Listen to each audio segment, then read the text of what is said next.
안녕하십니까. 질병관리청장입니다. 최근 확진자가 증가하는 방역 상황에서 접종 대상자 확대와 접종 완료율을 높이고 고위험군에 대한 추가 접종을 실시하여 단계적 일상 회복을 준비하는 데 초점을 맞추었습니다. 4분기 시행 계획의 추진 목표는 5가지입니다. 첫째, 10월 말까지 60세 이상 고령층의 90%, 18세 이상 성인의 80% 접종 완료를 통해 단계적 일상 회복으로의 이행을 준비하겠습니다. 둘째, 미접종자에 대해 접종 기회를 제공하여 접종률을 높이고 면역 형성 인구를 확대하겠습니다. 셋째, mRNA 백신의 접종 간격을 단축하고 잔여 백신을 적극 활용하여 2차 접종을 실시하여 접종 완료율을 높임으로써 코로나19로 인한 중증과 사망 예방, 또 델타 변이 유행에 대해서 대응하겠습니다. 넷째, 12-17세 소아청소년과 임신부까지 접종 대상을 확대함에 따라 안전한 접종을 준비하겠습니다. 마지막으로 면역 저하자, 60세 이상 고령층, 의료 종사자 등 고위험군부터 추가 접종을 실시하여 코로나19로부터 고위험군을 보호를 강화하겠습니다. 다음은 소아청소년 접종 계획에 대해서 말씀드리겠습니다. 소아청소년은 코로나19로 인한 중증 사망 위험은 높지 않지만 감염 시에 드물게 합병증이 발생할 수 있고 등교 제한, 격리 조치 등으로 인한 교육 기회의 감소, 심리적 위축 등 정신건강과 사회적 측면에서 심각한 영향을 받고 있습니다.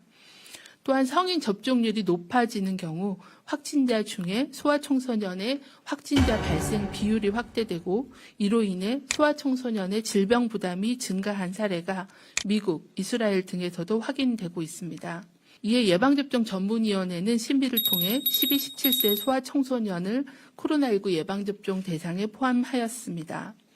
소아청소년에 대해서는 접종 기회와 접종에 따른 이득, 위험에 대한 충분한 정보를 제공하여 자율적인 접종을 권고하며 고위험군인 기저질환자에 대해서는 적극적으로 접종을 권고합니다. 다음은 임신부 접종 계획에 대해서 말씀드리겠습니다. 임신부는 코로나19 고위험군에 해당합니다. 우리나라 임신부의 코로나19 발생률은 같은 연령대의 여성에 비해서는 낮으나 감염 시 위중증률은 6배가 높았습니다. 또한 최근 4차 유행이 지속됨에 따라 임신부에서의 확진자 수와 발생률도 증가하고 있습니다.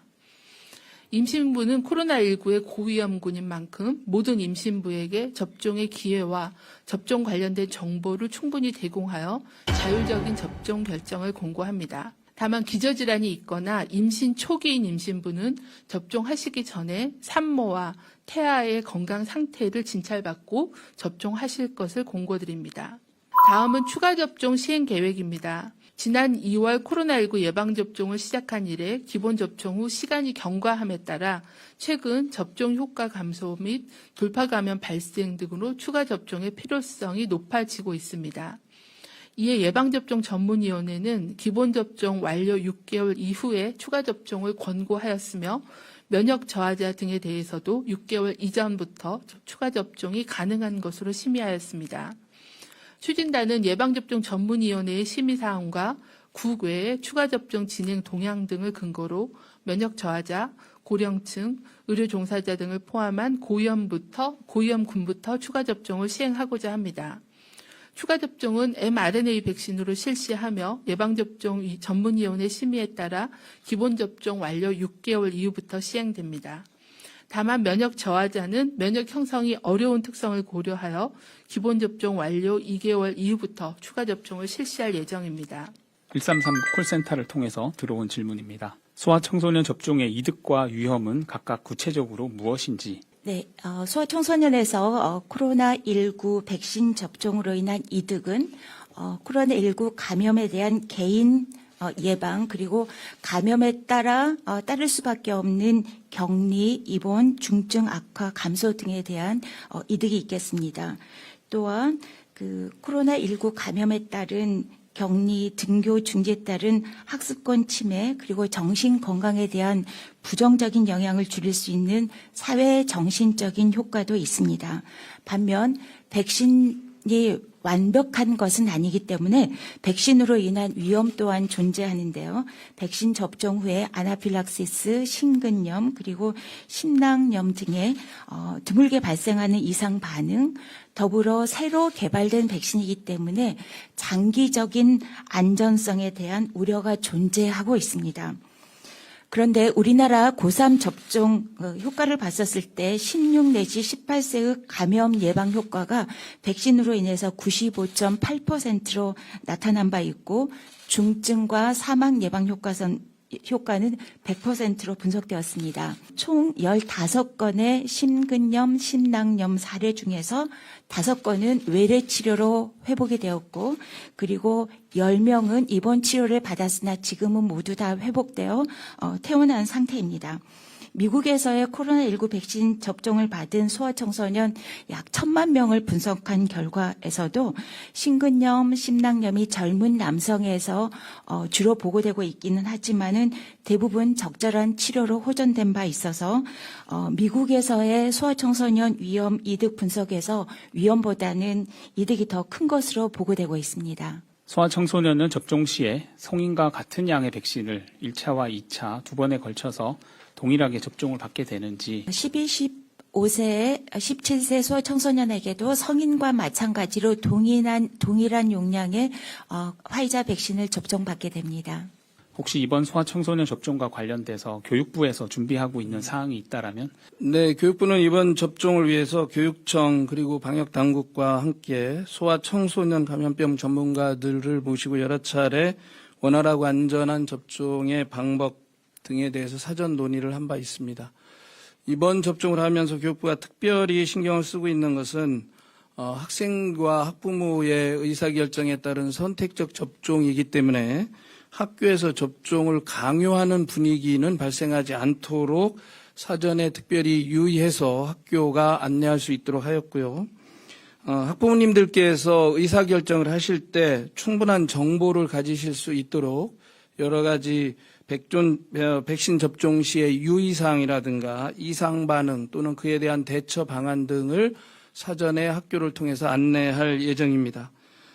또한 이제 접종이 끝나고 나서 학생들이 누가 접종했는지 여부를 조사한다거나 접종한 학생들에게 특별한 혜택이 가도록 한다거나 이런 차별적인 조치가 학교에서 이루어지지 않도록 시도교육청과 학교에 이미 사전에 안내를 하였고 향후에도 그런 일이 없도록 할 예정이며 접종 후에 학생들의 이상 반응 여부를 학교를 통해서 또 학부모님들을 통해서 모니터링할 수 있도록 하고 시도교육청과 교육부가 그런 한라인을 통해서 관련 사항 발생 시 적극적인 조치를 할 수 있도록 그렇게 준비하고 있습니다. 접종률이 70%를 넘어섰는데 확진자는 왜 늘어나고 있는 것인지. 네, 굉장히 답답한 마음으로 질문을 주신 것 같습니다. 현재 저희가 접종률 70%라고 말씀을 드린 거는 1차 접종이 현재 70% 정도 접종이 진행이 되었고요. 아직까지는 접종을 완료하신 분은 한 45% 정도입니다. 그래서 10월 말, 빠르면 10월 한 셋째 주 정도까지 접종을 진행해야 18세 이상 성인에서 70% 이상 접종을 완료할 수 있고 또 면역이 형성되는데 일정 기간이 걸리기 때문에 조금은 더 시간이 필요하다. 최대한 접종을 받아주시고 접종을 완료하시기 전까지는 마스크 그리고 거리 두기를 실천해 달라라는 말씀을 드리겠습니다. 아직까지 미접종자가 30%가 남아있는 상태이기 때문에 그리고 접종 대상에 포함되지 않았던 18세 미만의 인구수까지 합하면 굉장히 많은 인구들이 접종을 받지 않으신 상황이기 때문에 미접종자 중심 그리고 또 돌파 감염 중심으로 확진자가 계속 발생하고 있습니다. 대책은 접종의 속도를 내고 그리고 마스크 등 개인 방역 수칙을 철저히 지켜서 어느 정도 안정화될 때 되는 것이 필요한 그런 상황이라는 말씀 다시 한번 강조해서 드립니다.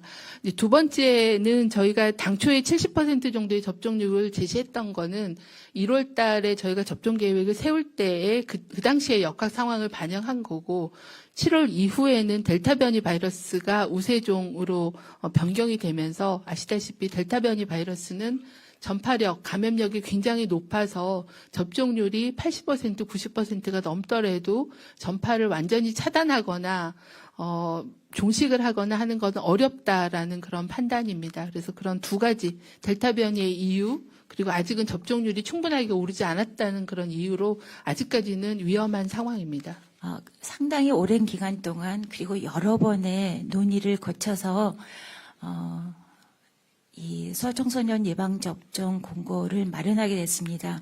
굉장히 어려운 과정이었었는데 이런 공고를 받으시는 우리 이제 접종 대상자인 우리 소아청소년과 그리고 학부모님, 보호자분께서도 상당히 이제 고민이 많을 수밖에 없는 상황일 거라고 생각이 되는데요.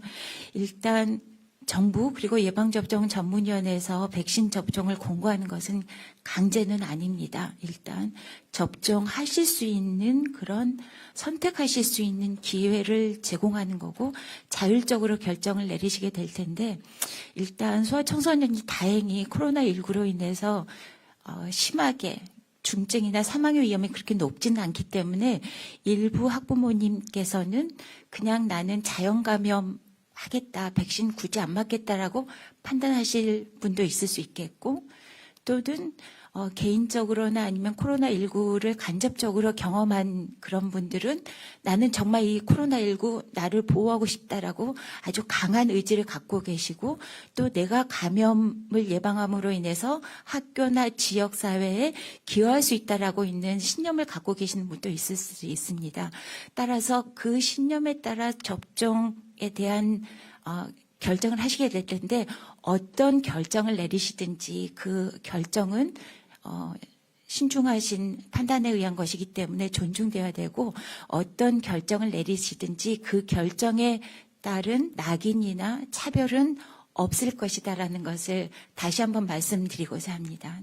4분기 접종 계획의 핵심은 2차 접종을 신속하게 완료하고 고위험군 추가 접종으로 중증이나 사망을 줄이고자 합니다.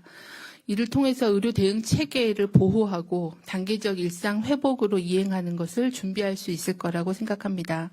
또한 그동안 접종 대상에 포함되지 않았던 임신부, 소아청소년으로 접종 대상을 확대해서 임신부와 소아청소년을 코로나19 감염과 중증으로부터 보호하고자 합니다. 오늘은 특별히 소아청소년 의학 전문가를 모시고 학부모님들과 학생들의 궁금증에 대해서 설명하는 그런 자리를 가졌습니다.